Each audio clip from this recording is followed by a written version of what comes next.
Hey,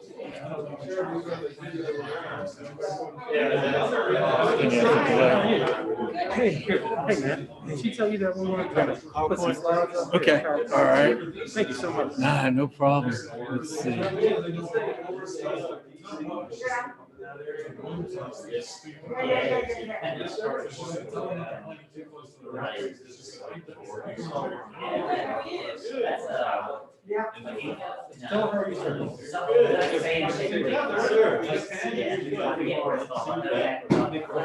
They planted out 10 licenses. Now, 10 campus. So when we.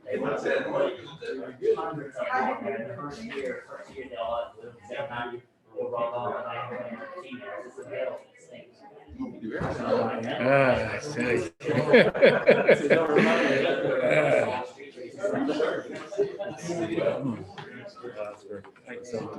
No problem. Let me give you a strong card.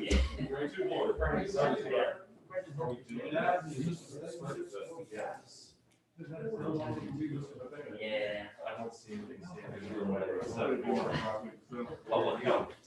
Hey, Ron. Hey, Ron. Good, how are you? Yes, and you? Good, how are you?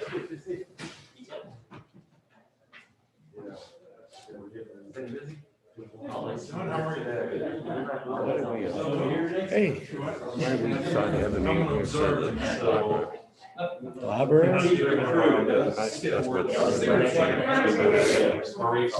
We could do that. A lot more room in there, but Yeah. no, we're fine, but We might, I mean, we always have that option.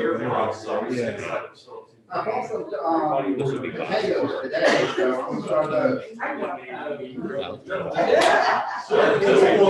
don't think so. Too controversial.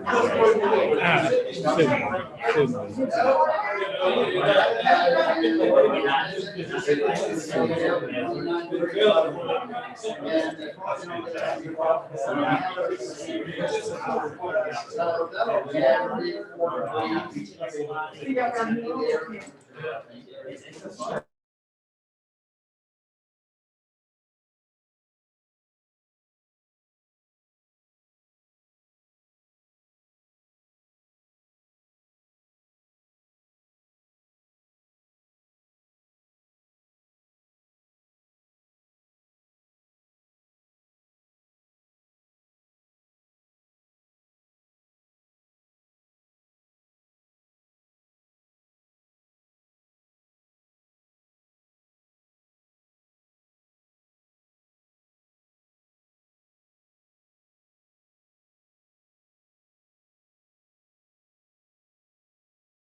checking temperatures.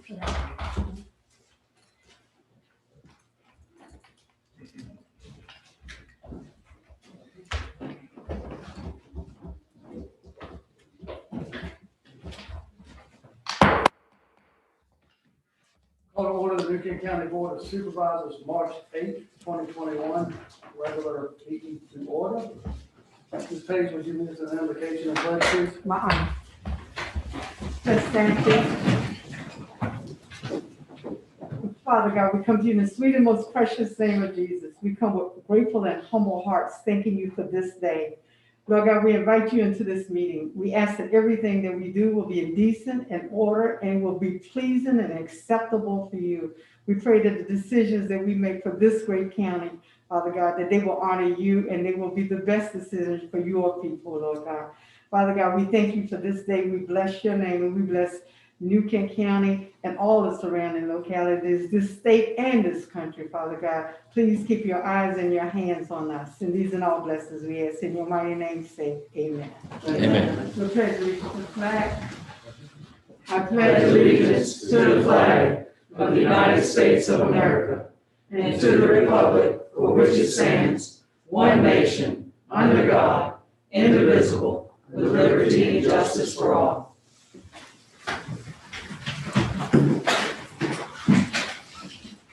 Thank you, Ms. Page. Ms. Watkins, will you call the roll? Mr. Evelyn, Here. Mr. Tiller, Here. Ms. Page, Here. Mr. Steers, Here. and Mr. Lockwood. Here. I'd like to welcome everyone here this evening. I would like to thank the schools, Dr. Nichols and the school board for allowing us to use this boardroom for a few months. Just so the public knows, we are doing HVAC renovation to the county administration building, which is long overdue. I think staff would agree with that. They're either cold in the summertime, hot in the summertime or cold in the wintertime. So hopefully we get that straight. It's going very well according to Mr. Haffner so far. All right, with that, we have a fairly light agenda tonight. Don't say that. We'll start with the consent agenda. Everyone had a chance to take a look at that.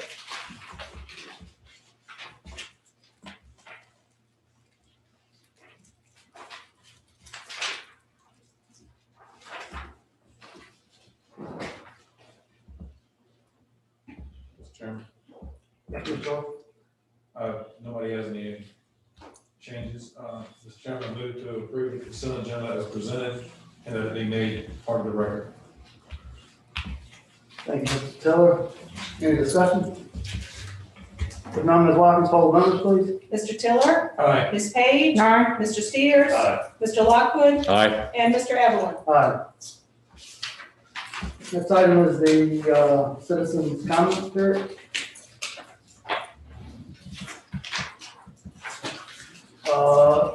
Ms. Uzi, you had?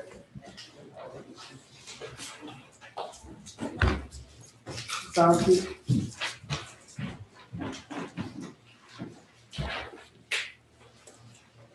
There's nothing. No one signed up? So, what was that? Next, item one on the agenda is a presentation of the Ms. Orping Rock and Crump VCU School of Business Scholarship. Mr. Rodney Taylor. Where would you like us to? You can go to voting right there.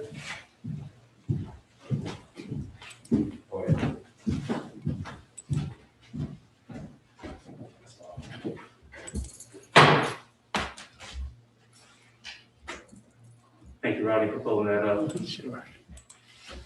Supervisors, thank you so much for giving us the opportunity to speak with you tonight. Good afternoon, good evening, everyone. My name is Rodney Taylor. I'm with Watson Gloves. I'm here tonight with a couple of my colleagues as well. I'd like to introduce Linda Hines, who is the CEO of Virginia Premier Health Plan, and Angela Barty, who is the Assistant Director of Development for the VCU School of Business. I brought some backup this time.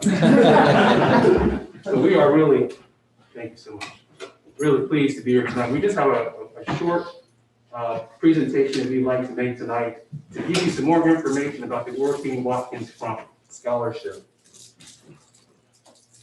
This is the important point I want to make on this first chart is that this is a community-driven initiative. The genesis of this scholarship was 5 VCU Executive MBA alumni came together, recognizing that there was an extreme need to support those who do not have the opportunity to fund their college education completely. 2020 was a challenging year for everyone. It was particularly challenging for those who didn't have the necessary support to fund their college education. Most of us have been blessed and had the privilege of having family members who had previously been to college and provided some support for us to be able to do that. But we wanted to reach out to those who didn't have the same level of support that we had had. And so it was really amazing to me to participate and see individuals coming together to work together to pull the scholarship together on behalf of those who needed it. Once we had the scholarship developed, we had to come up with a name. And we did. We tossed around several different names of very, very worthy folks to name the scholarship after. But I have to tell you that once we heard Orphan Watkins Crump's story, the discussion ended. We recognized that she was the one who was worthy of naming the scholarship after. She lived a life of many firsts. She lived a life that was committed to excellence. And she was a person who advocated tirelessly for the education of children in her community. Through establishing this scholarship, we believe that Mrs. Crump's legacy will continue to live on through the lives of those students who will receive this scholarship. I love the quote that she made. She made this quote back in 1986, "The development of the mind is the most valuable things in the world." And she lived her life according to that quote. So I'm going to pass it on now to Angela to just share a little bit about the scholarship.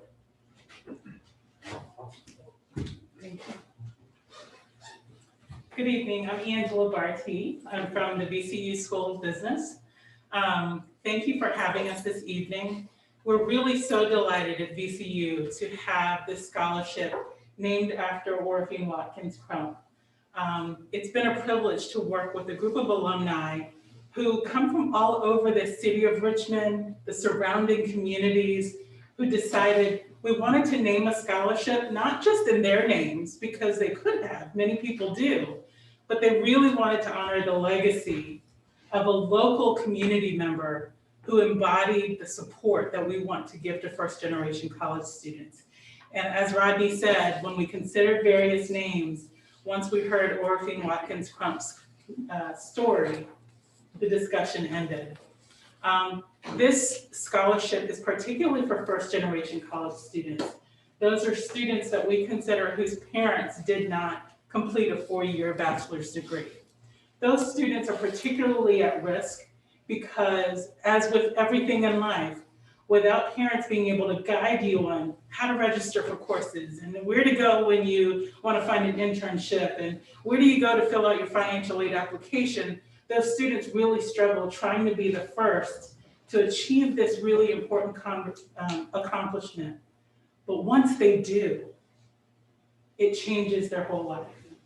Research over and over shows us that first-generation college students, once they complete their degree, they're much more likely to have greater earnings and salary over their lifetime. They're much more likely to have health care and pension benefits. They're much more likely to be volunteers in their community and involved civically. They're much more likely, mothers who have a college degree are much more likely to be able to spend time with developmentally rich activities for their own children. And so changing the lives, particularly of this population of students, first-generation college students, is really so important. And we're thrilled that we could name it after Ms. Orphan Watkins Crump. At VCU in particular, this scholarship is meaningful because unlike any other institution in the state of Virginia, VCU graduates more first-generation college students in the state of Virginia. 30% of our students are still coming to VCU, trying to be the first in their families to get a college degree. In so many other institutions, students can just pick a school because their parents can pay the whole price of wherever they want to go. But at VCU, we have average, everyday working families who are just trying to have their child be the first to get their degree. And so this scholarship is going to be so meaningful to so many students. And I'm going to turn it over to Linda as the CEO of Virginia Premier. Good afternoon, everyone. So, for me personally, this was an easy ask to be involved in this. Just so proud to be part of this. But from a corporate perspective, our company, Virginia Premier, we have a history of serving the underserved, vulnerable populations in healthcare. But healthcare goes way beyond just our physical, mental health, our dental health. It really needs to take in the whole person. And we see education as part of that. And so we know that people who have greater literacy rates, higher education, their health outcomes are actually better than those who do not. So we were very proud to be one of the first sponsors of this scholarship. To date, we have over $3,000 in individual contributions. And so we're hoping that we can expand that. I'm sure that you all see from the passionate plea that we've made, also from the works of Mrs. Crump, how valuable and such a need that we have in the community to have a scholarship to this intent. So what we're asking, we're asking for help and have a community investment with us. If you can get the word out about this, because I think once people really hear about this, why we're trying to do this, the person that we've named this after, her legacy, I think it'll be an easy ask at that point for people to get involved. And so we've had some attention through the newspaper, social media, we had a TV spot, but really it's nothing like word of mouth. And because Mrs. Crump is from this community, we're really asking if you all can help by spreading the word in your churches, your schools, your community groups, anywhere that you think that people will be willing to listen to this message will be great. Every $5,000 gift will allow us to support another student. We're hoping to have our first student to receive this in the fall. And so we're starting with a $5,000 award there. But again, the more that we can raise, the more students that we can support with this. So I will stop there and see if you all have any questions for us. Thank you very much. Board members, do you have any? No, I appreciate what you guys are doing. Have you considered maybe coming and talking to the different civic organizations in New Kent, the Rotary, the Ruritan, the Lion Club, because they're giving scholarships every year. Mhm.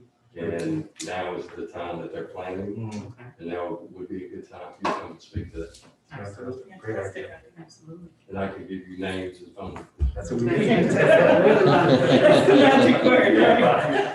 Thank you. So our last slide, we didn't show, but if any of you or you have people to ask, how can they contribute or get involved? It is on the website, but they can contribute as a one-time or recurring. Angela Barty, you can reach out to her, but we can certainly send you the link as well. We could put that on our website. Okay. Thank you very Thank much. you. Thank you so much for your time. Where are you guys on social media? You said something about, are you on Facebook or? do you- So the VCU School of Business has written articles. Okay. So our communications team has written an article about it, and we have a social media team as well Okay. that has been posting originally, especially during the month of Black History. We highlighted it that month. Okay. But even throughout the month of March, that's Women's History Month. And so there are a couple of extra spots happening that people are sharing through Facebook and LinkedIn and some of the social media pages in that way. Great, thank you. Mr. Chair. Okay, so they knew I was gonna say something. I call her Miss O'Feen. And I think most of our community calls her Miss O'Feen. I can truly say, what a humble person. Went to church with her my whole life. And, her excitement was coming to the county fair and how many ribbons she won. She would actually bring them to church. She got all the ribbons she wanted to bear. If anybody in the community, it didn't matter who you were. I mean, it could be the sheriff. It didn't matter who you were. She's gonna make sure you got some canned goods. She's gonna bring you a jar, something she can, and she can everything. And just absolutely love community, love education. And I mean, all I can say is thank you. I know that now she would be jumping up and down. And if anybody knew her, they knew that if something like this, oh, she would have called everybody she knows. She's the only person I know that if we were gonna have a program, nobody sent out a letter and the church would be full, and it was like, I had to come because Miss Crump called me and told me to come. You know, it was like we were little kids because Miss Crump said to do it. So, and so I feel the same way now. I want to do it because I know Miss Crump would say, she would say do it. So, for that, to recognize somebody in this great county of New Kent, thank you so much. Thank you so much. Thank you. Thank you. And I wanted to say really quickly, even though the scholarship will be dispersed in $5,000 amounts, like they said, they really want this to be a community-driven support. So every amount, $5, $10, those all accumulate. So sometimes when people think of philanthropy, they think, oh, you have to have $1 million in order to be a donor, and that's not true at all. You know, much of our operations are supported by $5 or $20 gifts. And so our heart is that the community can participate, especially anyone who knew her, can participate in supporting this legacy, and it will continue year after year. And to that point, Angela, since I saw you last month, you mentioned $3,000 had been raised. That $3,000 came from individuals. That's right. Yes. Individuals giving in small increments, adding up to that $3,000. That's great. Awesome. Very nice. Thank you. Thank you. Thank you.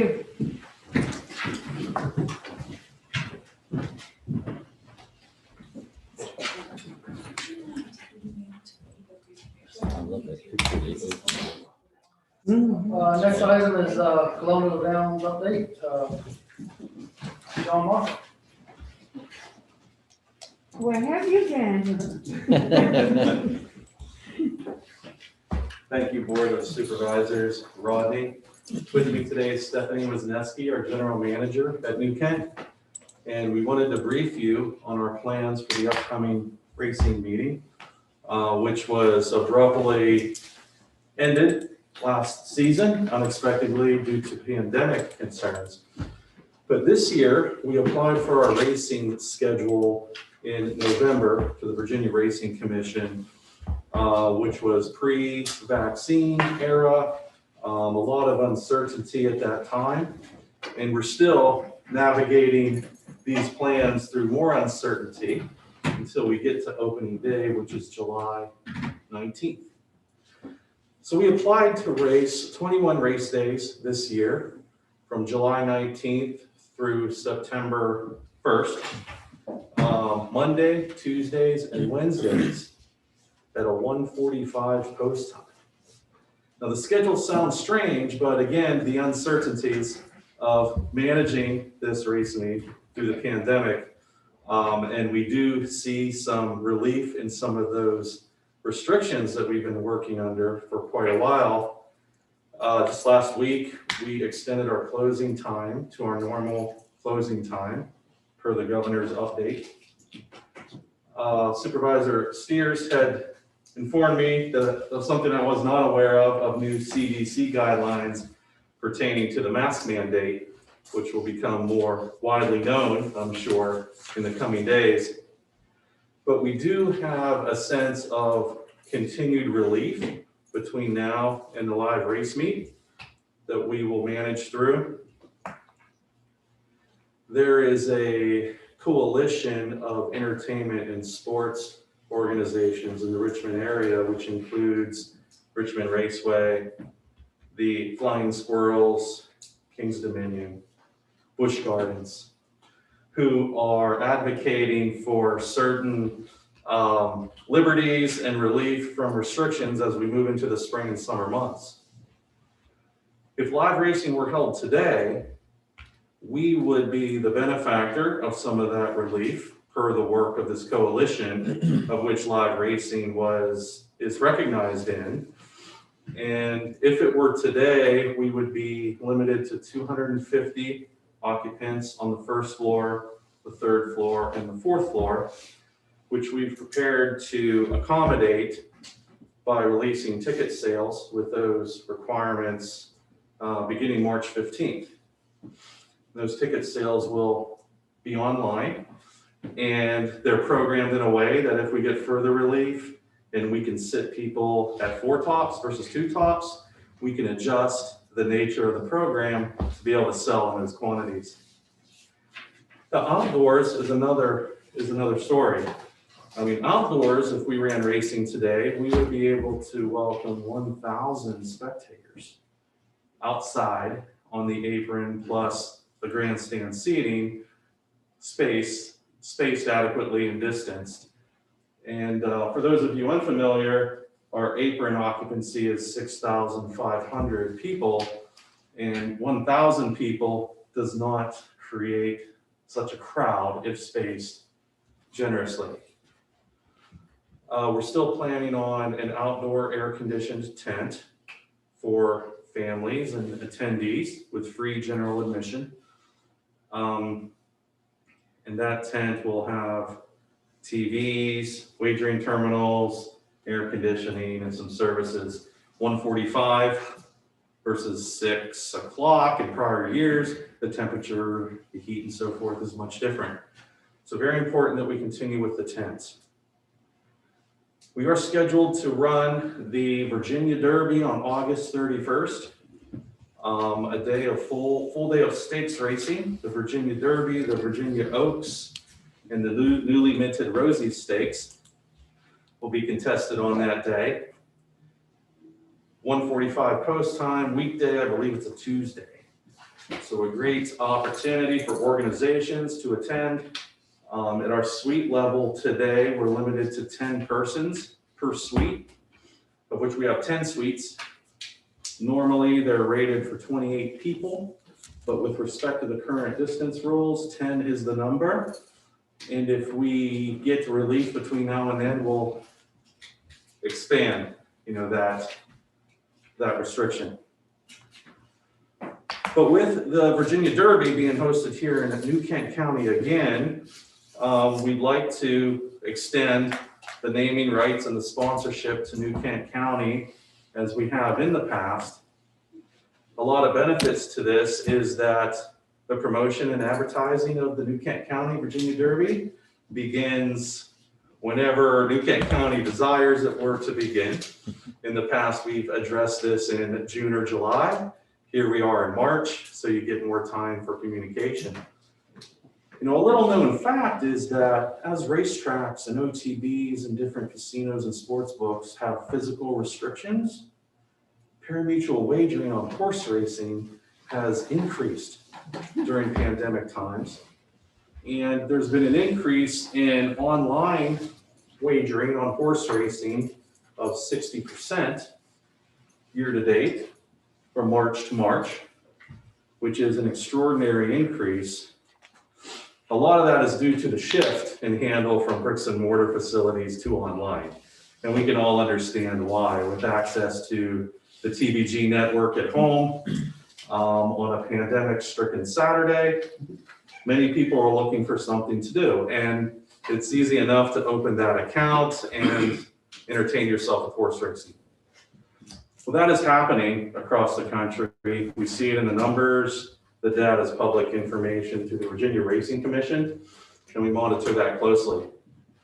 I mention that because a sponsorship in the New Kent County Virginia Derby extends into the 900 outlets that we send our signal to across the country and into Canada, whether it's on-site, online, or in sports books at different venues. It's an opportunity to, again, present New Kent County at a national scale through our medium and recognize the logo, the horse racing section of the logo, along with golf and vineyards and aqua sports, marine activities, however it's presented. But with that, we'd like to make that proposal to the board, the same as 2019 and 2020. Mind you, if the unforeseen were to come and we would not run those dates, the sponsorship would not be imposed. I mean, we wouldn't look to collect a receivable on sponsorship if it were not run. Similar to last year, it did not run, and we were positioned with the naming rights and the sponsorship, and we would never call on New Kent County on that payable in that situation, and that's the case for 2020. Any questions about our plans at the track for the upcoming racing meet? I'd just like to thank you for coming tonight. I'm sure fellow board members have something to say, but during this pandemic, I mean, we really appreciate all Rosie's and Colonial Downs has done, feeding our first responders, public safety people. I mean, y'all, since day one, y'all have been great partners, and I know this board, I speak for all of us on that. We really do appreciate the partnership that we have with you, and I don't think there's gonna be any problem with the, we'd be proud of the $50,000 sponsorship. But any other board members have any comments? I'd just like to say, I thought y'all had a great plan last year, and it's a shame that it didn't go off, but I'm excited about the potential for this year. So you guys are a wonderful partner for New Kent and the community, and all the communities that you're in, and I just want to thank you for that as well. I think it's worth touching on last year, because last year we had a qualified outbreak by Virginia Department of Health Standards within the jockeys colony, right? And that's really what had us close early. Well, since then, the Jockeys Guild has done much to educate their members, and the jockeys take stricter protocols, and it's very regimented. And there has only been 2 other racetracks that had to make the same decision we did since then. So we're coming with a more informed jockey colony with that, and we expect to run. Steph and her team at New Kent has done a tremendous job through the pandemic with some of our community outreach. And I've got to extend that credit to Steph and her team for the things that our team has been able to do in New Kent County. She's been great. Definitely. I've got a picture of one of her business cards on my phone because I ran out of the cards. to just share that card with them. So if you've got cards with you, just leave me some. Try to hand them out to them. Thank you. Great. So all I can say is that ever since our relationship, and that's what I'll call it, because that's what I feel like it has been, Colonial Downs has done what you said you were going to do.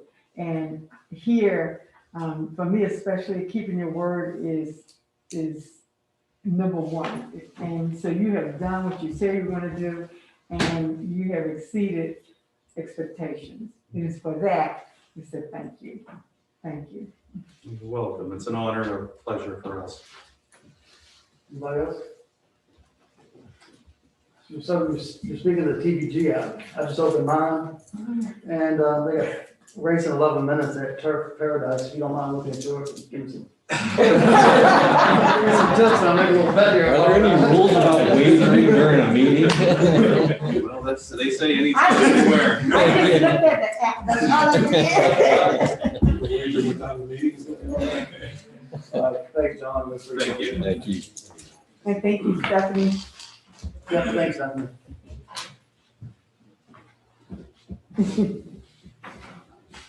Next item is the New Kent Post Office construction contract. Mr. Hathaway. Thank you, Mr. Chair, members of the board. You have with you in your packet a proposed contract with David A. Knight's Construction for the construction of a new post office to replace the New Kent Post Office, which sits in our administrative courthouse complex. As you are aware, we have been working with the post office for probably a little over 2 years, if not longer. No.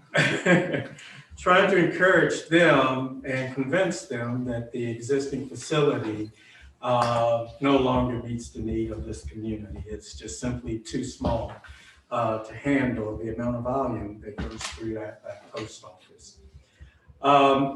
Post office agreed about a year ago to look for opportunities within this area to build a new facility, and after talking to various private property owners, They came back to New Kent County and said that they liked a piece of land that was owned by the county right beside the existing post office, and asked us if we would be willing to construct a new post office that they would lease to us. We've moved forward with that. We put out a request for invitation for bids. We had a very successful bid process where we received 15 bid proposals for the construction of the post office facility. The low bid, which was received on February 24th, was from David A. Nice Construction for the amount of $756,000. I have before you two motions today. The first motion is to adopt the proposed agreement that's in your packet. And the second motion is to appropriate the total project amount, appropriate funds for the total project amount of $897,740. Now that consists of the following. Again, the construction contract was $756,000. We did include a 10% contingency of $75,600, construction management fees of $25,000, utility connection fees of $25,000, nutrient credit purchase of $8,640, and materials testing of $7,500. That's how we calculated the total of $897,740. At this time, I'd be happy to answer any questions. Any questions from the board or comments?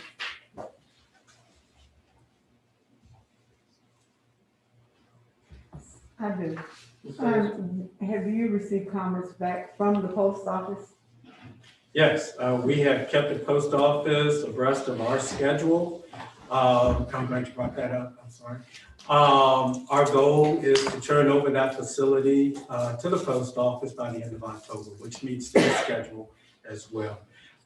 Keep in mind, we're not totally finishing the inside, but we're doing all the site work and constructing basically a shell, a little bit more than a shell. But the post office is going to finish the building. The post office will lease the facility to us at an amount of $60,000 per year. Promise. We will lease it to the post office. Yes. I'm like, wait a minute. I don't remember hearing that one.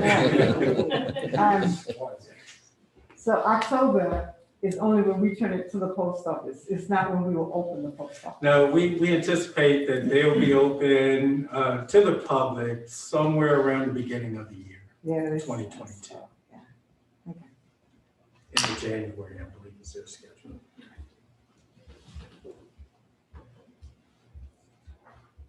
Mr. Chairman, Yes, Ms. Baker. if there are no other comments or discussion, I have a motion.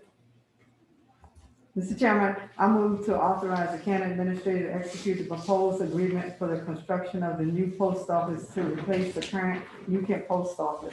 I further move to appropriate $8,907,740 from the fund balance for the New Kent post office construction project. I think we need $897,000. $897,740. Thank you, Ms. Page. Any other comments? None of the Watkins poll members, please. Ms. Page? Aye. Mr. Steers? Aye. Mr. Lockwood? Aye. Mr. Tiller? Aye. And Mr. Evelyn? Aye. Next item on the agenda is FY 22 County Administrator Budget Presentation. Just a second.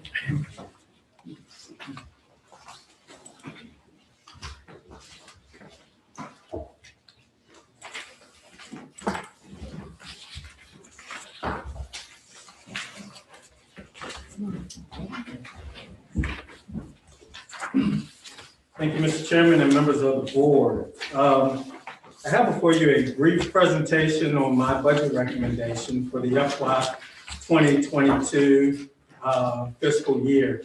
And the reason this is going to be brief this afternoon is because we will be, for the public, we will be having a budget retreat this Friday, 9 a.m. at the Providence Forge Recreation Center, where we'll definitely dive much more deeper into the proposed budget. This evening, I am recommending an FY22 budget in the amount of $79,688,523. My proposed budget includes a real estate tax rate of 79 cents. Therefore, I am not proposing a change to our current tax rate of 79 cents. Also included in my recommendation, which is not included in the $79 million number, is a public utility budget that totals $8,134,874. Included in the $79,688,523 is a school budget of $37,602,203.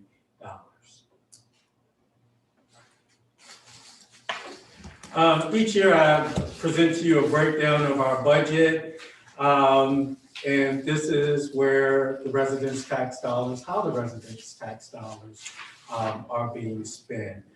School board budget, again, $37,602,203. Roughly 50% of our budget, which is common in most communities. You'll find that the school budget is roughly half of the county's operating budget. This actually equates to about 47% of the operating budget. Public safety being the next largest expenditure. General fund revenues. We are estimating an increase in general fund revenues for FY22 of $2,758,199, which I believe is truly a very healthy increase for a county our size and for the economy that we're facing as well. I have a breakdown of where that increase is coming from. $752,000 is coming from real estate taxes, which we're expecting an increase. Now, this is not a reassessment year. The majority of this money is coming from an adjustment that we're making to our collection rate. Last year, you may recall when we faced the pandemic and so much uncertainty in the economy, we readjusted our collection rate from 97% to 95%. We found that we actually exceeded our goal last fiscal year, so we're adjusting it back up to 97%, where we would receive about a $500,000 increase just from that adjustment in the collection rate. And the remainder comes from new development, roughly $160,000. Mills tax, yes. With the commissioner revenue, she still has some numbers too, so that number could fluctuate a little bit. That number could fluctuate a little bit. I believe the personal property tax number will definitely fluctuate. And our commissioner will be at our budget retreat on Friday to share updated numbers with us. Hopefully, I'm anticipating good news that we'll have additional money to budget. I am proposing a 2% increase in our mills tax. The 2020 General Assembly amended the state code and gave counties the ability to collect up to a 6% mills tax. Currently, we were collecting a maximum of 4%. That maximum has been lifted to 6%, and the General Assembly no longer requires counties to go through the referendum process to increase the mills tax. 2% on the mills tax would generate $591,880. I'm also recommending that we not spend this funding, but we set it aside for future capital projects, which I'll discuss in the next slide. Personal property taxes, we're anticipating an increase of at least 365,213. We believe that number may increase from the revised numbers that we'll receive on Friday. Sales tax, even with the economy, we've seen gains in the sales tax. It has exceeded our expectation. We think that will continue into FY22, when we'll see another increase.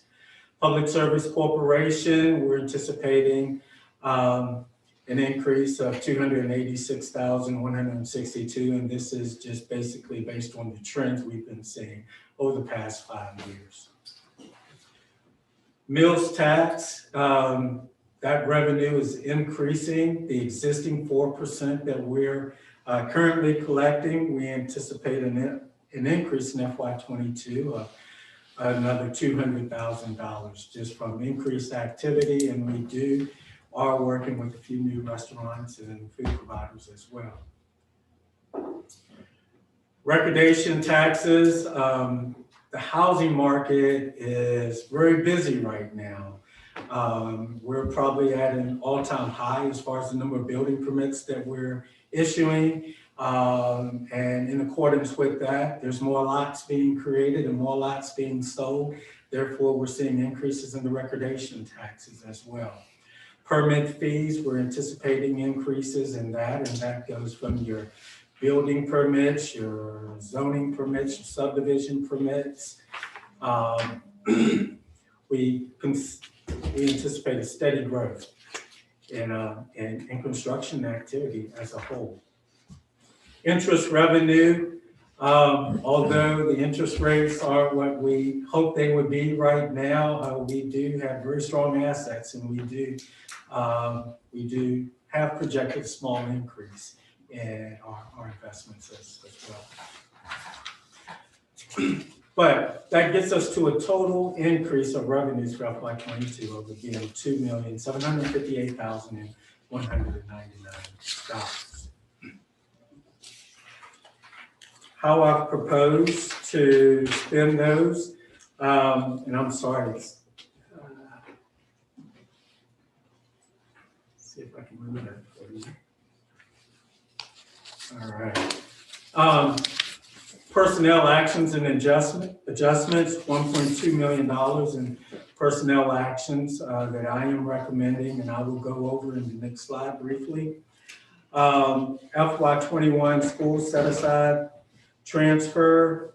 This is for the construction of the new elementary school. As you know, we've been setting aside money for the construction of this project for some time.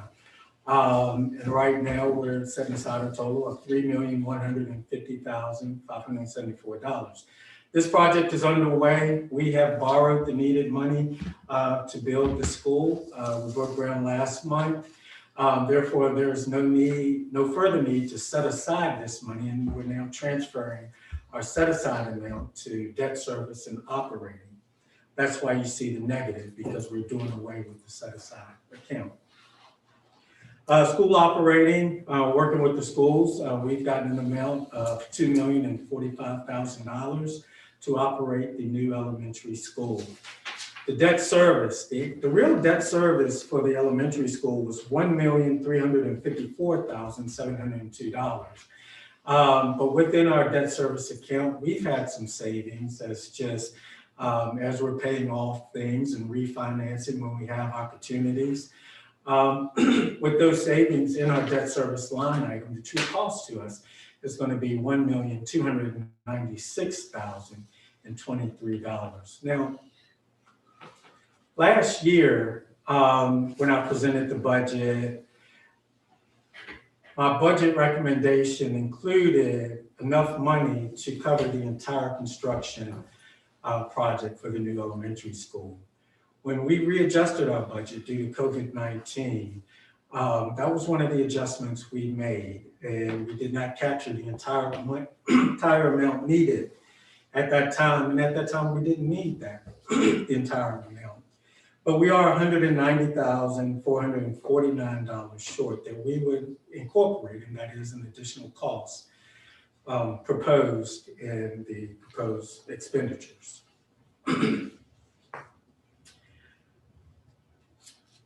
New capital set aside of $591,880. That is the additional 2% of mills tax that I'm proposing. We all know that there are going to be, and we're planning and working on future expenditures right now. And I think it would serve us well to start preparing financially for those and start setting aside money for that too. A great example was the new elementary school. We started setting aside money early, and for a $35 million project, we only needed to borrow $22 million. The next item is Sheriff's Communications System. This is the new 911 radio system. We are in year 3 or year 4 of that project. Our warranty has expired, so now, therefore, our maintenance agreements and maintenance costs will kick in FY22. Total cost of $202,635. School operating budget. I am recommending an additional $150,000, which at our budget retreat on Friday, the first item on our agenda is a joint work session with the school board, where they will present their budget recommendation, and we will discuss as a group some options to meet their needs. Next item is the fire department. We opened Fire Station 5 recently. Now we have some operating costs associated with that we've budgeted. After we now have a full year of operation with that facility, we have a good handle on the new operating costs. This includes utility service, the instant alerting system, maintenance fees. The majority of it is utility services. Inmate housing.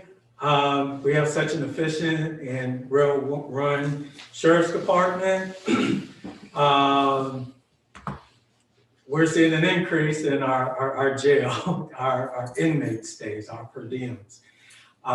As you are aware, we charge a per diem, a daily per diem rate for inmates that are in Rico Jail East. That activity is increasing. Also, our per diem rate has increased as well. So we are proposing a $48,000 increase to cover that cost.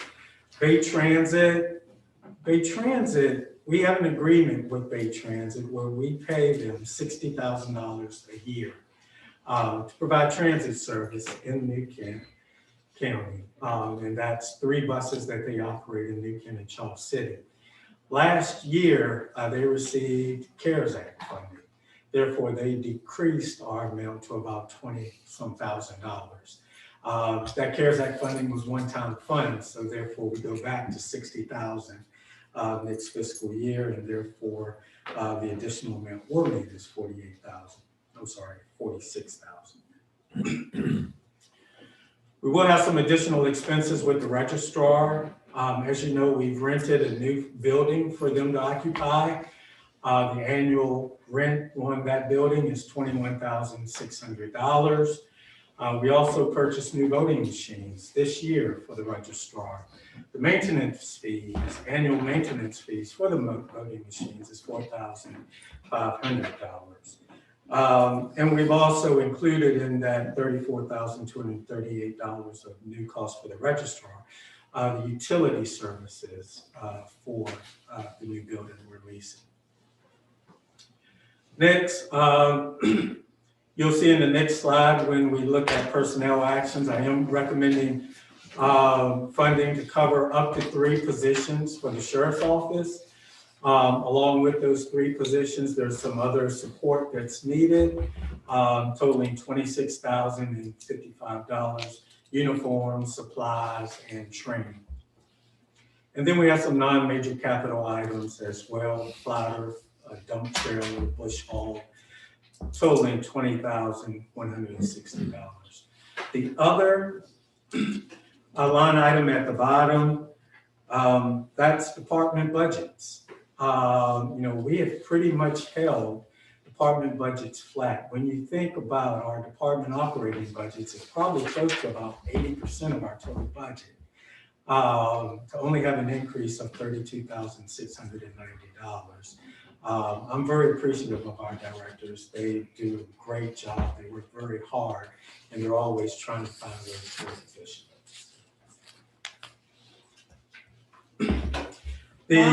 Yes. Get smaller.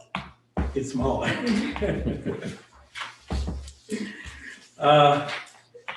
Proposed personnel actions, that $1.2 million that was on the previous slide. I'm proposing a 3.5% cost of living increase for all of our full-time and part-time staff. That totals $462,535. I mentioned the funding for up to 3 new positions, and including that 3.5% cost of living increase, that totals $195,096. The board also in this current year approved 3 additional positions, dispatcher positions, which were not budgeted. So we'll pick up the budgeted costs for next fiscal year, totaling $158,913. We did experience an increase of 3.5% in our health insurance, which was a little surprise to staff, honestly. This has been our best year ever as far as claims, insurance claims. I was honestly going into this thinking that we may have a decrease or at least be held flat. I think we have a meeting coming up with our insurance provider. I believe a big reason for that increase is just the uncertainty with the COVID pandemic. I think insurance companies are spreading their risk around to the various localities that they serve. So it was unfortunate, but I am proposing that the locality, New Kent County, absorb that cost and not pass that on to our employees. Registrar, you all are aware that the General Assembly adopted a bill last session that increased the minimum wage. As a result of that, that probably impacts our registrar's office more than any other department in the county, our registrar in Parks and Recreation. So you see an $87,608 increase. The majority of that is the minimum wage increase. Also, you're also aware that we're now required by state code to have a 45-day period where people can vote prior to the election. Along with that comes additional costs that are not funded by the state that we'll have to pick up. And we're also budgeting for the possibility of 3 elections next fiscal year. County administration, I am proposing the creation of a new position, a public relations specialist position. I feel one of the areas where we can improve is public outreach, and this person would be in charge of that. I hear too often from residents that they didn't know about this and they weren't made aware of that and they didn't see this notice. So I really want to concentrate on that to make sure that we're getting the word out and really telling our story too. There's a lot, our county has to be proud of and a lot of good work that we're doing here in the county, and we need to get that word out. Various salary adjustments of $62,000. This is from staff turnover. Sometimes when staff leave and we bring new staff on, depending on their qualifications, they come in at a slightly higher rate. This also includes the minimum wage increase, and the majority of that number is Parks and Recs too. And for those of you that aren't aware, May 1st, the minimum wage increases to $9.50 per hour, and January 1, it increases again to $11 per hour.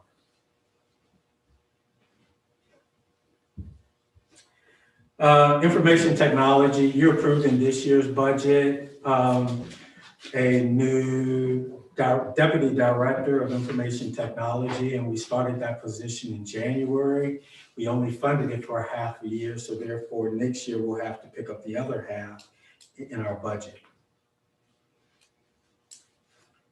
The registrar, the General Assembly also in the state's budget is requiring that the registrar receives equal pay as the treasurer for all localities. And this is just not in New Kent, it's across the state. So the difference is $19,134, and that's what's being proposed. Again, that is a state mandate. Fire and rescue, I'm proposing $18,582. This is an incentive that we currently offer for our firefighters to receive their ALS, Advanced Life Support Training certification, which is an extensive process, which we really encourage our staff to go through, because with that certification, our staff has the ability to deliver certain medicines that are truly life-saving. So we believe that that really serves our citizens as well. Financial services, Parks and Recreation, there is a maintenance supervisor salary increase that's proposed. In this budget, you approved a position for maintenance service supervisor. We've had that position advertised for about 4 months now, and we just haven't gotten any application. Well, we've gotten a few inequality applications, and we truly believe the reason for that is because the advertised salary. So we are looking at increasing that salary by $10,000 in hopes that we can increase our application for the position. Financial services, I'm recommending an increase for our financial services director, who is doing an excellent job for us. And I believe that this increase will put her more in line of what other localities surrounding us are offering for that same position. We have a promotion for one of our environmental inspectors to a position that's currently vacant, a senior environmental inspector. With that promotion, there's an increase of $6,000 planned. Victim witness, which is a grant-funded position. That position has not received any type of salary increase in a number of years. And, you know, it's a state grant. And it's unfortunate because Karen provides very important services to the county and works very hard and does a great job. Our victim witness has reached out to New Kent and Charles City, which is the areas that she serves, and has requested each community to contribute $5,000. I am recommending $5,000. I'm not sure where Charles City is in their process, but they are considering that request as well. Building inspections for their front counter position, I'm recommending an increase of $3,222. Tracy has done an excellent job for us, and the workload has increased tremendously, especially in this economy and in the construction environment that we have right now. One of the things I want to talk to you about further also is some options for providing the building office with some additional help too, as far as building inspectors. Human resources, I'm also recommending a salary adjustment just to bring our HR director more in line with the market in this region and other localities surrounding us. And that totals the $1.2 million that I referenced in the previous slide. And just to note that other funds, there are other staff that would be receiving the COLA that's been proposed. It's not part of our general fund budget, our public utilities department, There are some state increases too. That's not part of our general fund budget, but those increases total $168,602 for a total expenditure increase of $1.4 million. Again, we'll get more into this on Friday. Cost of living increase 3.5%. Health insurance rate, no increase to staff. VRS retirement, no change in that. Our health credit rate, no change. VRS life insurance that we offer to employees, no change in those costs. We're still waiting on our liability and auto insurance. We should have that in a couple of weeks. We have plugged in a number for that increase. I believe we plugged in 20,000 for that in case there are increases. Capital projects, I'm not going to go over the capital projects. You have a copy of the full budget. Capital project starts on page 88, so you can go over every single project.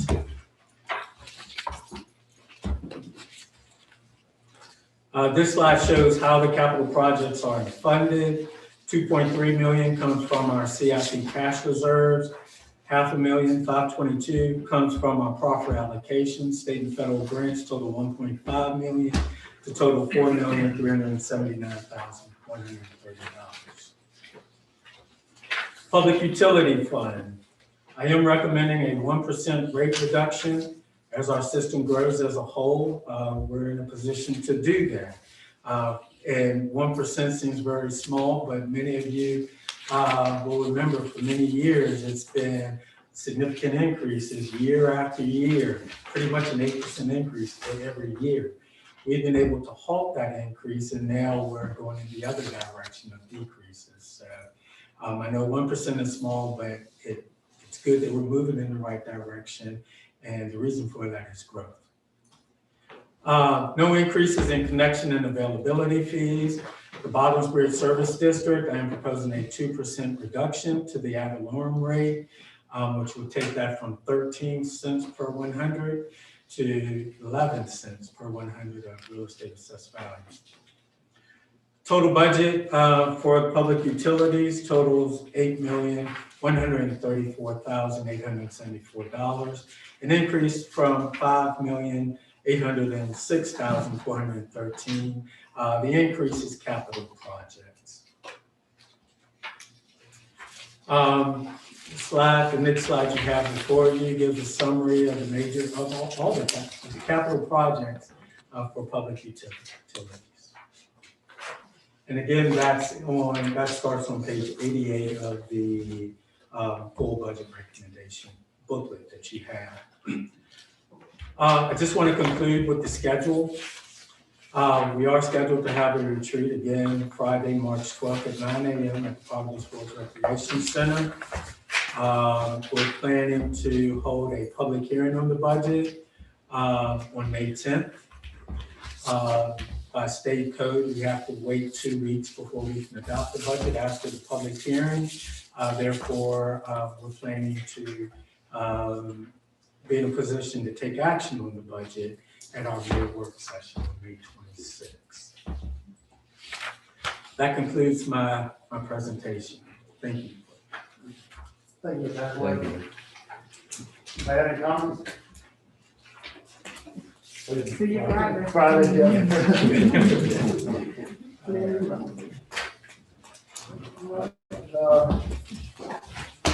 After 7 o'clock, so we can start the public hearings.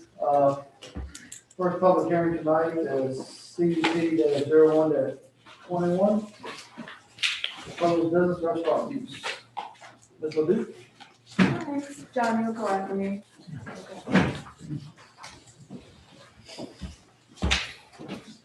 Thank you, sir. Good evening. Mr. Hockey's going to do the slides right now. Okay. So we've got Eduardo and Jennifer Makoto have requested a conditional use permit to rehabilitate an existing structure to a mixed-use, single-family residential unit over a business use. The business proposed will be a grab-and-go restaurant facility with limited seating inside and out. The property is located at 8201 New Kent Highway and was formerly Blue's Coffee House and the restaurant. Section 98-10D4 of the zoning ordinance permits a residential unit in conjunction with commercial uses to provide living quarters for a proprietor or manager and his family, but limits the residential unit size to 1,000 square feet. The square footage can be greater, however, through the issuance of a use permit, which brings us here tonight. Standards for review of conditional use permits are set forth in section 98-744 of the county code and are listed in your staff memo. Staff sent the application to all county and state reviewing agencies and did receive some comments that will be addressed during the site planning process, as well as the support from the Economic Development Director. This project will benefit the county from the collection of meals tax, sales and use tax, and an increase in real estate assessment. The applicants have already begun working with the building official on the modification plans for the existing structure. Mr. Hopke will go over some details of that tonight. There are 3 proposed conditions listed in Resolution R-06-21. These conditions will assist in addressing, protecting, and promoting health, safety, and the general welfare of New Kent County citizens. Staff recommends approval of the conditional use permit with these conditions. The Planning Commission considered this application at their meeting on February 16th and voted unanimously to forward a favorable recommendation to the board. I'll introduce Mr. John Hopke.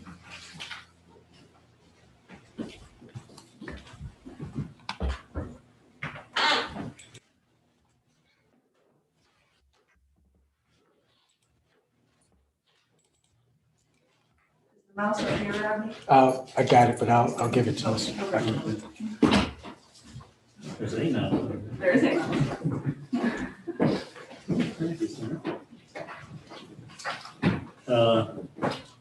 I'm John Hopke with Hopke and Associates in Williamsburg.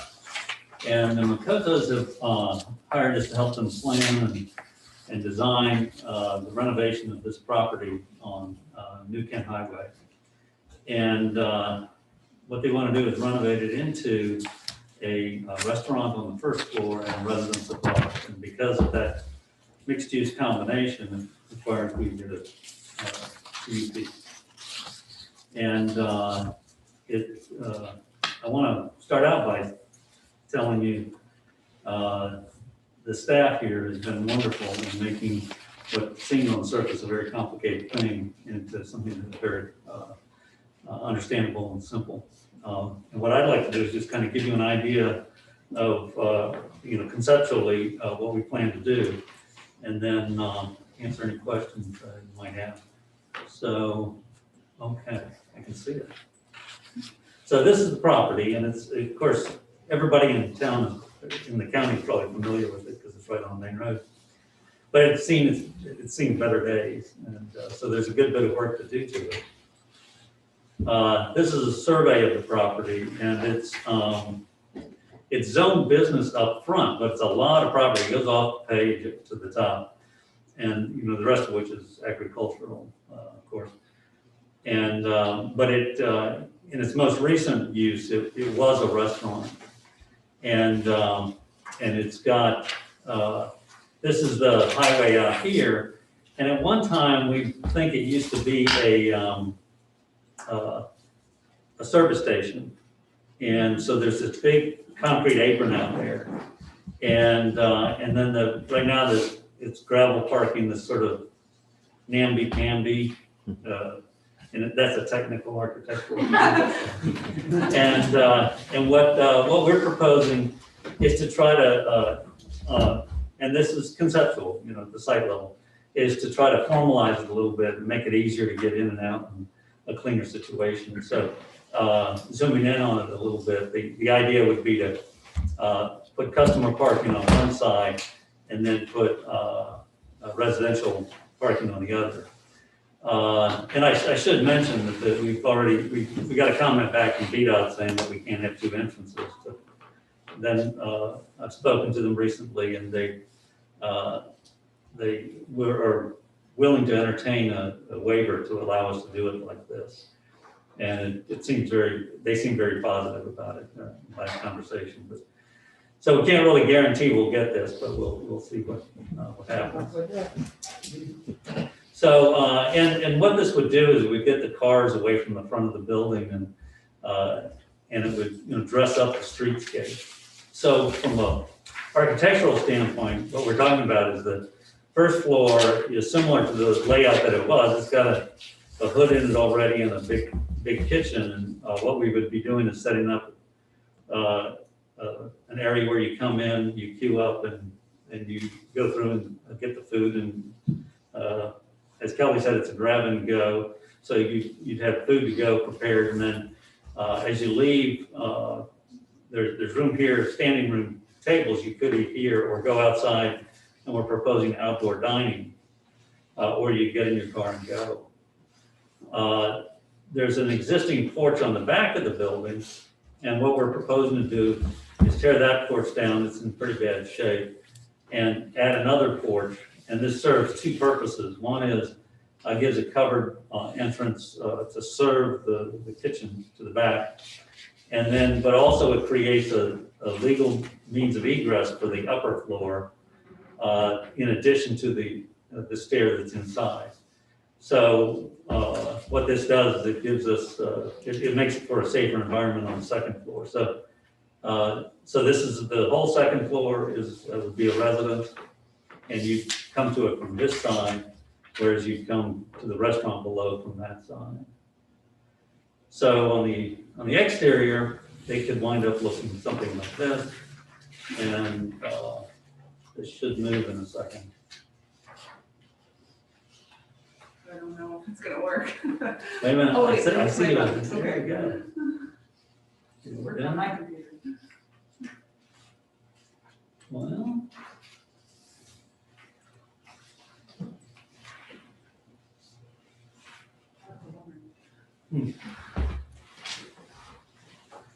Is can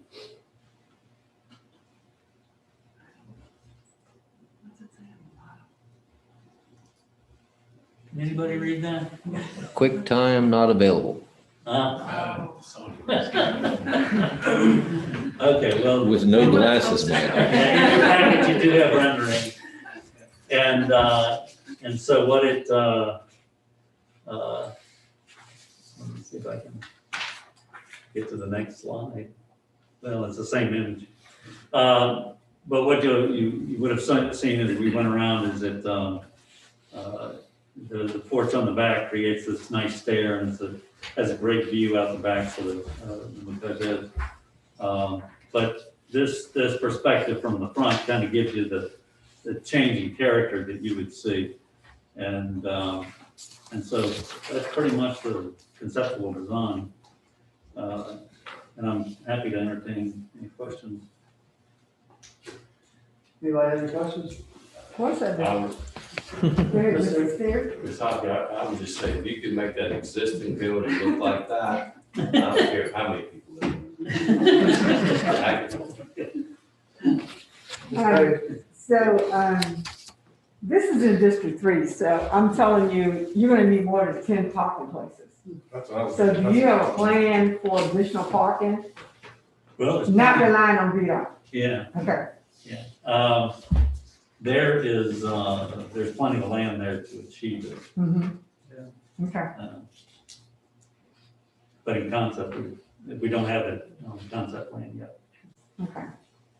And I don't remember that being a gas station. Yeah, Let me see. yeah. Oh, Yeah, it the was. store. Yeah, it was. Yeah, it was. Yeah. Okay. But that determining the number of spaces will be part of the site plan process that we'll go through with. Okay. Looks like you have some, I know Makai as well, and I think it would be a great asset to the community. I mean, I can remember going to that store, Taylor's family owned it. I remember going to that store when I was a little kid with my granddad, and they had the coldest Pepsi stuff on. Little great coffee machine that's on the right hand side when you walk through. But great. See, possibility of being restored. So. Yeah, the concept's beautiful. I think it's great. Definitely a huge improvement. All right, no other questions, I'll open the public hearing. Ms. Uson.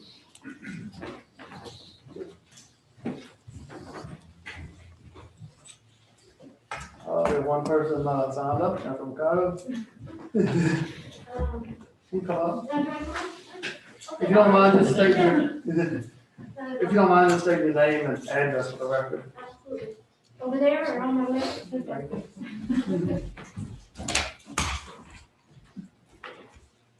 Good evening, Jennifer Makoto. It's an honor to be here.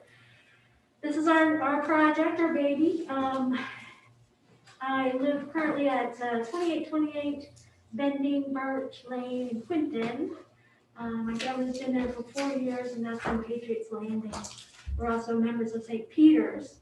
And that's kind of what brought us to this property. We drive by every Sunday. We're like, somebody really needs to do something. Somebody really needs to do something. And then potentially we had too much time during the pandemic. And so here we are. It has a lot of character, a lot of history. Such a strong family has been there for 70 years. It feels like it's to be a steward of this project is such an honor, really. So, it'll just be breakfast and lunch. That's why again, my husband's a chef, 25 years. Most recently, doing all the food at VCU, the medical center, the hospitals, the university, all of those things. So he brings the experience to really make this happen. What we don't have is John. How to get from there, to there. You need some green for that. It's gonna be quite an undertaking. Yeah, so we'd like to get started as soon as possible. It may be a staged process, getting some things going and then, getting the work done. It has significant structural issues, foundation and things. That'll probably happen first, I suspect. Yeah. Thank you. Pleasure. Thank you. You're welcome and thank you. Thank you.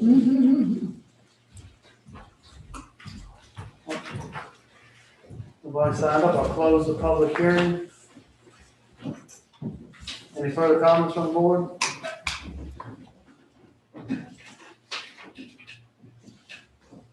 None, I'll entertain a motion.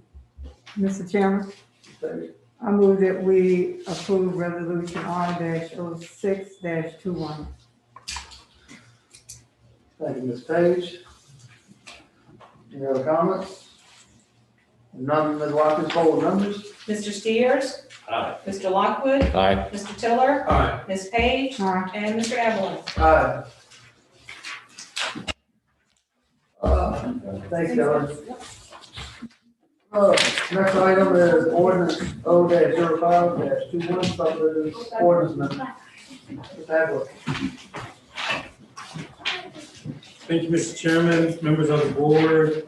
Again, before you, you have ordinance O-05-21.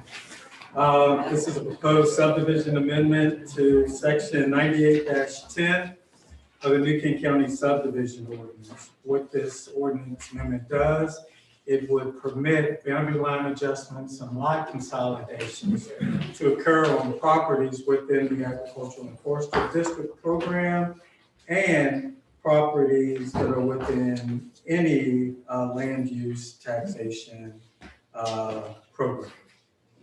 Currently, our ordinance does not allow any subdivisions to occur on properties that are in AFD programs or any land use taxation program. Boundary line adjustments and lot consolidations by state definition are considered subdivisions.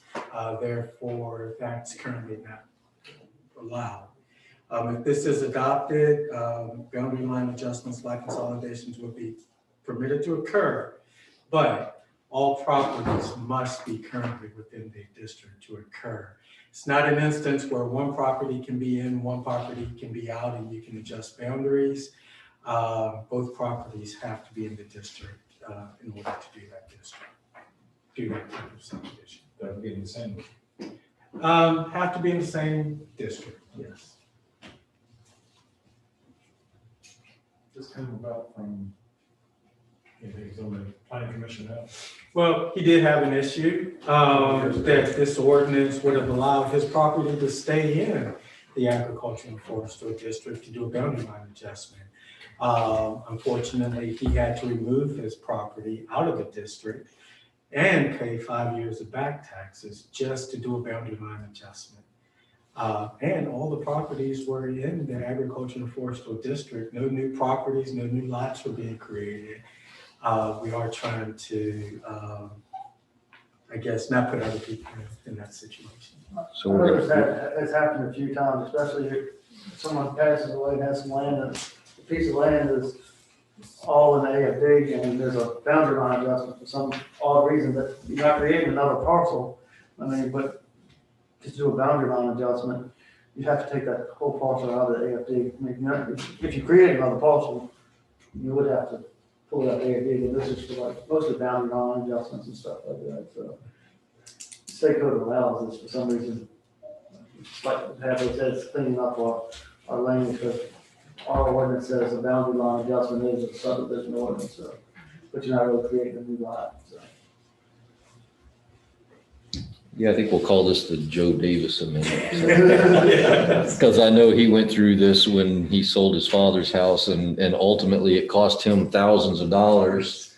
And there was no net change in the land that was in the AFD program. It was just simply a boundary line adjustment. So, I think this is the right way to go to make it a cleaner act for people to make those adjustments without paying a penalty. Well, I'll open up the public hearing. Sign up sheet, no one signed up, I'll close the public hearing. Thank you. Thank you. Any other further comments, board members?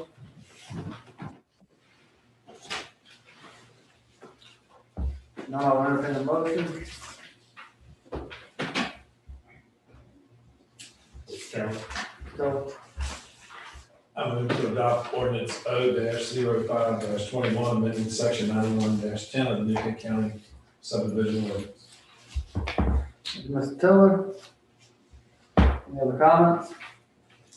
If none, Ms. Watkins, poll the members, please. Mr. Lockwood, Aye. Mr. Tiller, Aye. Ms. Page, Aye. Mr. Steers, Aye. and Mr. Evelyn. Aye. Thank you.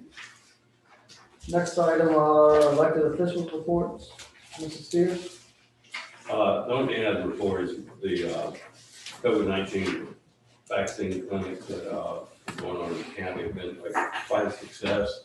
We had one last Tuesday at the Private Sports Rec Center and another one at the high school this weekend. And it's just amazing how our chief OPEC has this organized where you come in, get registered, go fill out your forms, get the shot, wait 15 minutes and then leave. And the parking lot full of people, full of cars. People are usually from the time they check in to the time they leave about 45 minutes. And it's just, we've been hearing great reviews from it and everything. I just want to commend him and his staff. And we also have a couple of great ladies, Holly and Krista, that's answering our call hotline and doing an exceptionally great job. We appreciate everybody involved in it. Thank you. I think we all agree to that. Yeah. Thank you, Mr. Tiller. I'm just going to go along with what Mr. Sears has said, and I know at the joint meeting we had with the school board last week, Dr. Nichols did mention that, New Kent has been recognized all over the state for the way they've been handling things for these clinics. And other people are looking at us to try to do the same. They don't have a record type of.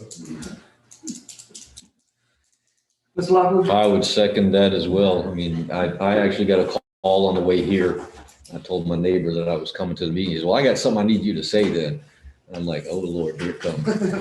And it was just that he went out of his way to call and express, his gratitude for the efficiency and everything. He said he was in and out in 30 minutes. And I've also had folks call and praising Krista and Holly as well for their work on the call center. It's just been very pleasant for people to get answers and have a human being call them back or answer the phone. So wonderful job, very well done. And then the last thing I'd like to say, on Saturday, we had the Clean County Committee producing a video that we'll be releasing one of these days. And I just would like to thank our wonderful sheriff and deputy lead for being there and participating in it. It was very fun, and I hope it'll be a real good show of community effort in cleaning up the county. So, thank you. Thank you, Bobby. Don't you have an event? I'm going to hold off on that. We're having some issues. Yes, sir. I'm sorry. Here we go. Yes, sir. The Central Virginia Transportation Authority, as I've talked about several times, is a new transportation authority which was formed. The bill was introduced and passed. Delegate Delois McQuinn introduced both the bill. And so since we're in the forming stage, we would ask that you would go to Plan RVA and just look at the documents, the strategic documents that they're putting in place and how it will affect our locality. And this was done, this concept was done basically like the Hampton Roads TAC to help us to put money toward not only I-64, which is a major project, however, with our locality, the roads within our locality, within our county. It's very important because there's a lot of money that will be passing through to the county. So hopefully with that being done, we have to think very strategically as to the roads that are in each individual district and throughout the county as to how we're going to prioritize it and this money will help with funding. The other thing is I chair the Richmond Regional Transportation Authority, and so it has been a brainstorm that we are leaving money on the table for some of our projects here in the county. So I have spoken with Justin, and please feel free if you have a major project that we need to try to get money from, if not CMAQ, RSTP, which is congestion, so that we can always be asking for money. They have grants and they have money, and we're leaving it on the table, and some of that could be used for our roadways. It could be used for the expansion of our parking lot site. And so please, I ask each of you to think about your district and get it to me. I'll get it to Kelly, and I'll talk to the TPO members so that we can start improving our roads here in New Kent County. Central Virginia Waste Management, a partner with our New Kent Clean Committee and keep New Kent beautiful. And so thank you, Mr. Lockwood, for all of your efforts here to keep this county clean. And then we have our Capital Workforce Board, and they have set up and continue to set up virtual job fairs. And that is very, very important because now we're coming to the end of the school year, believe it, especially with college kids, and so they can get summer jobs and they don't have to, they have virtual interviews and everything right online. So all of this, I have information if you're interested in it or you have constituents that's interested in it. We are part and we pay our dues to be a part of these boards. So I am going to make it my business to try to bring to this board information that can help us as we help us be more active participants and utilize the funds that that are available to us. And with that being said, don't forget to turn your clocks up, before you go to bed on Saturday night. And that's all I have, sir. Can I piggyback on that for just a sec? Because this page did allude to an event coming up, and there is a shredding recycling event coming up in the county. We had a date picked out, but we've had a little bit of a hiccup, so I don't want to announce the date right now. Okay. but please stay tuned. It will be coming in very shortly. So thank you. We'll have it on the county website and Facebook page. Thanks, Mark. Thank you. Mr. Page, I can't believe you mentioned the widening of I-64. This has a good chance of, I think it passed, it's in the She's afraid to governor's jinx budget. it. And it looks like, I assume the governor is going to sign that because he travels from Richmond to the Eastern Shore Yeah, you do. often. So it looks like we are going to be getting 64 widened at some point. I know you worked very hard on that. Trying so- to try not to, it's 93, since you brought it up. Okay, so it's $93.8 million, so I'm excited, but I'm not excited to go through New Kent County. It's over $200 million to get through here. However, we're gonna get it done.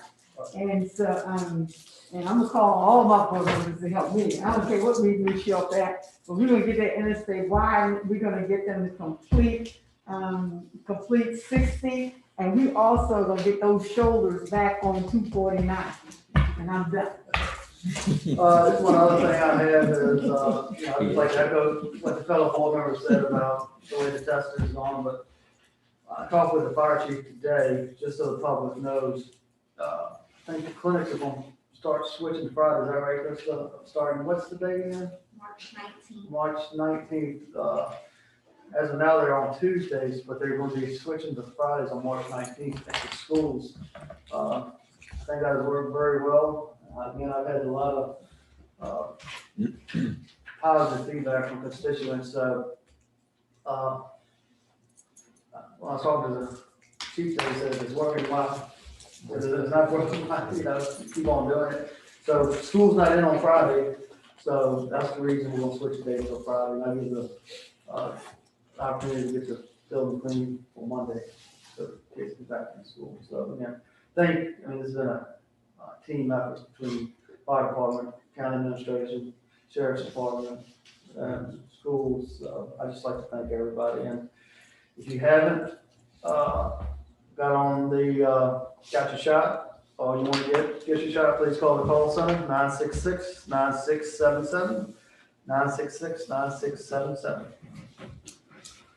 All right, staff reports. Hadley? Just a quick update on our litter pickup and removal. I've seen a lot of emails floating around regarding litter on our highways, and definitely our roads need some assistance. And although we are looking at putting resources to clean up the roads, we hope that our citizens can help us in keeping them clean as well. As you know, we've put out an invitation for bid for contracted services to pick up litter along our roadways. Those bids were due February 25th. We do have a low bid contractor that I'm working with. Actually, Mr. Stewart, our General Services Director, and I are meeting with that firm this Thursday. We hope to have a contract signed this Thursday too, so that work can commence. And we're hoping and we're requesting that work begin next week as soon as possible. But that's where we are. It's, since the 25th, the contractor has been required to get certain documents to us, certificate of insurance, all of that has been provided to us, W-9s. We're just waiting for this meeting before we sign the contract and move forward. Thank you. Can we just add to that too, Rodney? I mean, you're encouraging people to, pick up trash and help keep the county clean. And I think we all would agree with, that's a great thing to do, but just please be careful if you decide to pick up trash along the road. Make sure you are highly visible and have enough people out there to make it safe, because it is kind of a dangerous proposition on the road these days. So just please be careful, be safe if you're out there picking up trash. Yes. And thank you if you do. Yes. And for those that are driving in their vehicles, yes, down our please. Roads, we ask that you hold on to your trash a little bit longer until Yes. you get to somewhere where you can properly dispose of it. Use those plastic bags that you can't recycle. Sure. You guys understood? I was just gonna ask, what was the lowest bid in that? It was just really low. Well, the lowest bid was considerably low. Going from memory, I think it was $16 per mile, 24 with the median. What? One call service, $24 per mile. That's why we haven't signed the contract yet, and we're waiting for this meeting with this firm, so we can get a good feeling that they can actually provide the service. If they can, we received 10 proposals. If we determine they can't move, then we'll move on to the next proposal. But definitely, we want to meet with this consultant before we sign anything. I need to have a good feeling that they can actually perform. That's crazy. $8 you got to clean up both sides. Yeah, I mean, really, it is. $8 a mile. If they can do it, that's great, but I have some questions about that. I think someone asked if to do those. I'm gonna have a reminder to I pay cash. Ask, is anybody there from the company? And one of the other contractors, because they couldn't afford that anybody.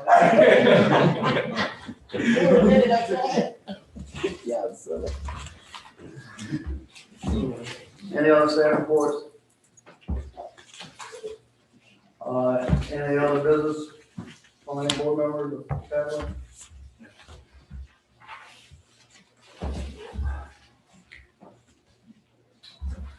Appointments delegated by District 2, Priscilla, Yes, sir. Ms. Page. No, sir, but I promise I'm gonna do better. District 4 has none, and District 5 has none.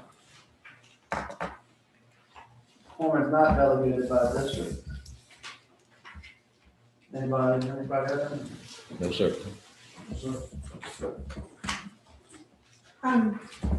Mr. Steve, excuse me, Mr. Chairman, let's read the Mr. Mr. Stairs. You want to go with closed session? We like reading. It's a appointment, I think I appointed him, but he was out of my district for, building appeals or something. Would you, sir? He's interested in doing it again, Mr. Hurst. Is that mine? I think that was me. Is he interested in doing it again? Yeah. I know we talked about that, because you did appoint him, and then it was supposed to be a different one, right? Yeah. Is that the one we were confused on? Okay. I thought it was mine, I'll tell you. That's because every bug is yours. So, we might be able to take care of this now. Yeah, as long as I keep going on.